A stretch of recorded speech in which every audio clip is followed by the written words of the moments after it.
Plus de la moitié des enfants de 2 à 17 ans, soit plus d'un milliard, sont victimes de violences sous une forme ou une autre chaque année. Environ 3 enfants sur 5 sont régulièrement punis physiquement chez eux.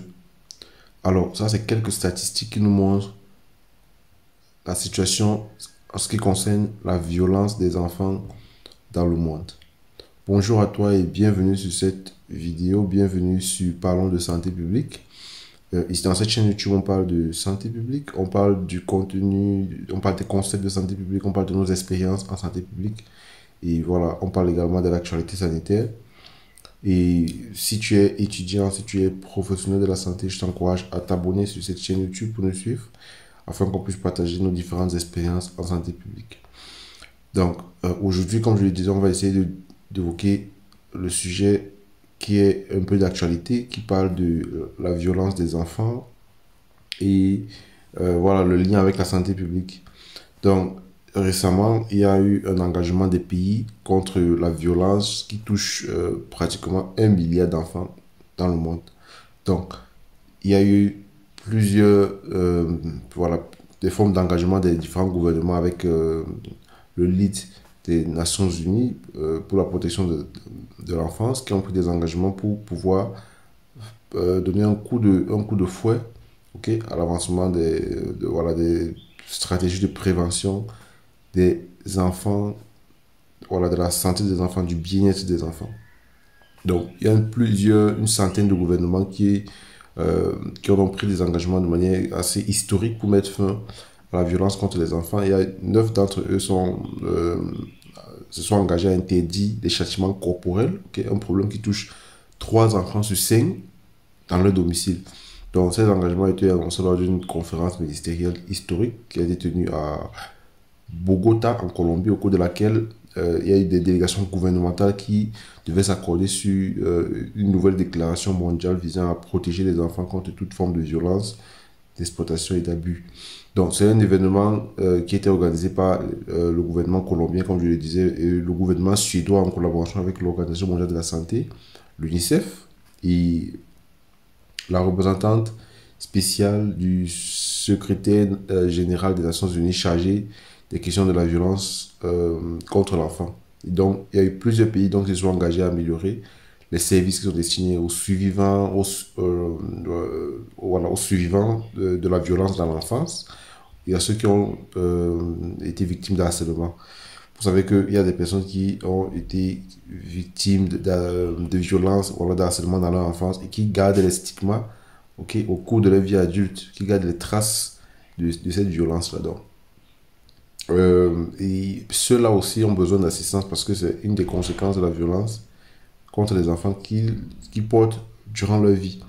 Donc, bien qu'elle soit largement évitable, la violence reste une horrible réalité quotidienne pour des millions d'enfants dans le monde, laissant des cicatrices qui demeurent sur plusieurs générations. Ça, c'est la déclaration de Dr. Tedros Adhanom Ghebreyesus, directeur général de l'OMS, voilà, qui a invité qui a soutenu dans ces pays à prendre des engagements cruciaux pour pouvoir véritablement inverser la tendance dans le domaine de la violence dont sont victimes les enfants. Donc, on estime pratiquement qu'il y a plus de la moitié des enfants dans le monde, soit environ un milliard, qui souffrent d'une forme de violence, que ce soit la violence psychologique, que ce soit la violence physique, okay?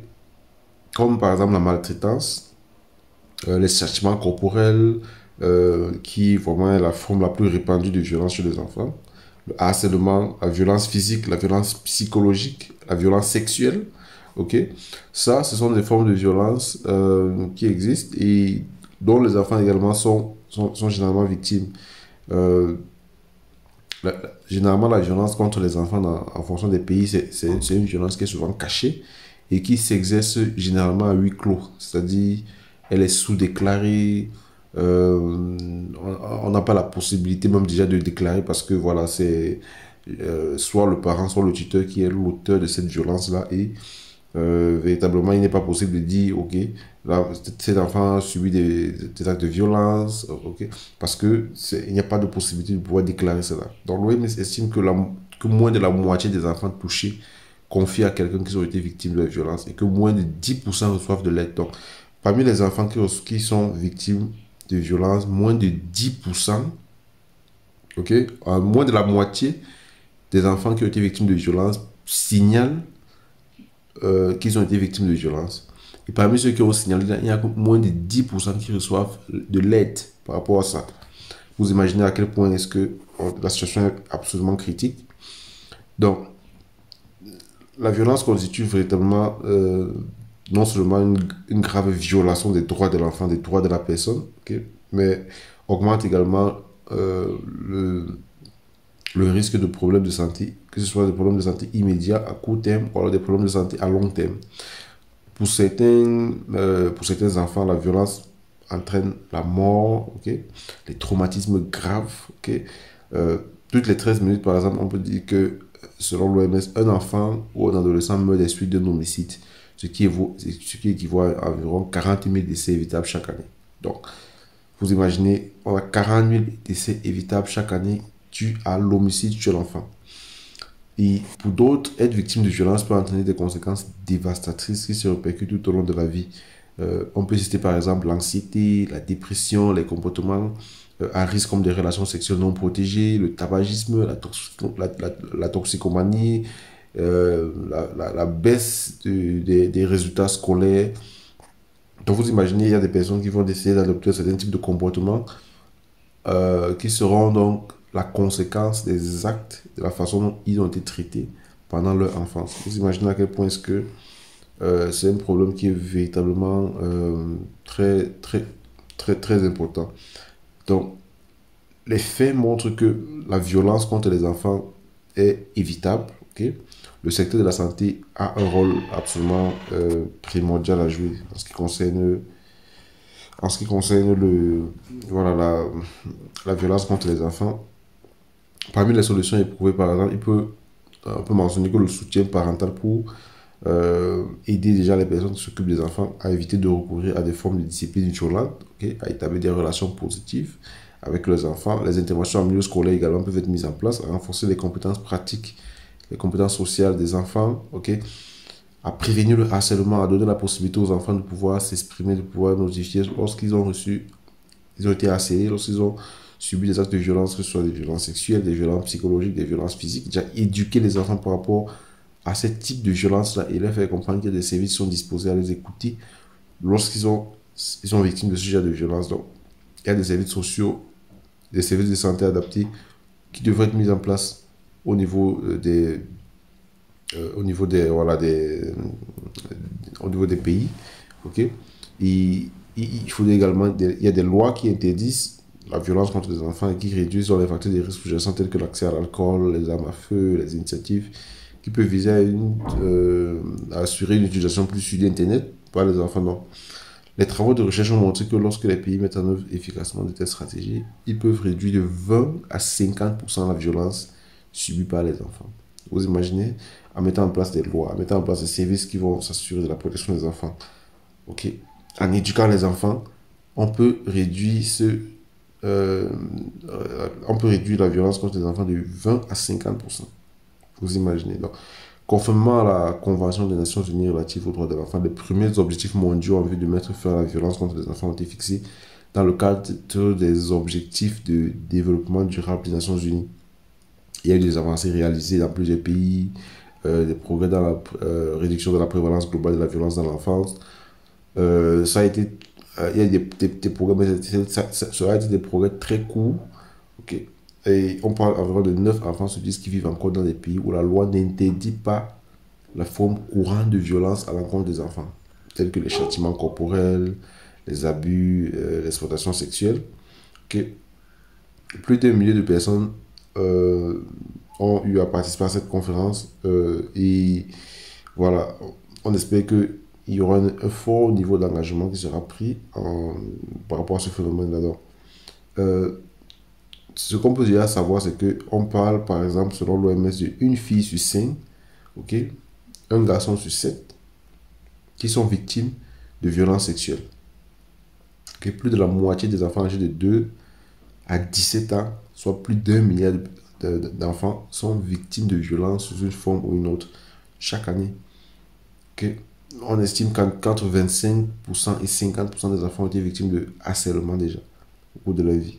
Et pour les adolescents, la violence souvent liée aux armes à feu ou à d'autres armes est aujourd'hui la principale cause de décès. Donc, vous imaginez par exemple un pays comme le Cameroun, il y a plusieurs enfants qui ont, dans les régions anglophones qui sont actuellement en guerre, plusieurs enfants de voilà, 14, 13, 15 ans qui sont contraints de voilà, rejoindre le côté de ceux qui déclarent la sécession et qui prennent les armes contre le pays. Donc, vous imaginez à quel point est-ce que euh, les enfants peuvent être amenés à prendre parti des conflits armés, donc à décéder. Alors, on ne peut pas évoquer ce genre de sujet sans parler notamment de l'aspect santé publique et d'insister beaucoup plus sur l'aspect santé publique et également voilà, de faire allusion à ce qui se passe au Cameroun en ce qui concerne la violence des enfants. Donc, déjà, ce qu'il faut savoir, c'est que les conséquences de la violence sur l'enfant sont vraiment multiples au niveau de la santé. Ça peut être sur le plan physique, social ou psychologique. Sur le plan physique, voilà, on aura bien évidemment les blessures à cause des coups qui sont infligés, les maladies chroniques qui vont se développer, les troubles du sommeil, les troubles alimentaires. Vous allez avoir des enfants qui ne mangent plus bien, qui sont vraiment euh, dénutris. Ok. Maintenant, il y a également des conséquences sur le plan psychologique. Sur le plan psychologique, il y aura des troubles liés à l'anxiété, la dépression, les troubles du comportement, la faible estime en soi, les difficultés d'apprentissage. Également, il y aura des conséquences sociales, les difficultés relationnelles, euh, les problèmes scolaires, la baisse des performances scolaires, les comportements à risque. Voilà, l'enfant, dans sa grande enfance, va commencer à développer des comportements tels que l'utilisation des drogues, la délinquance juvénile. Ok. Donc, voilà, sur le plan de la santé, quelques aspects.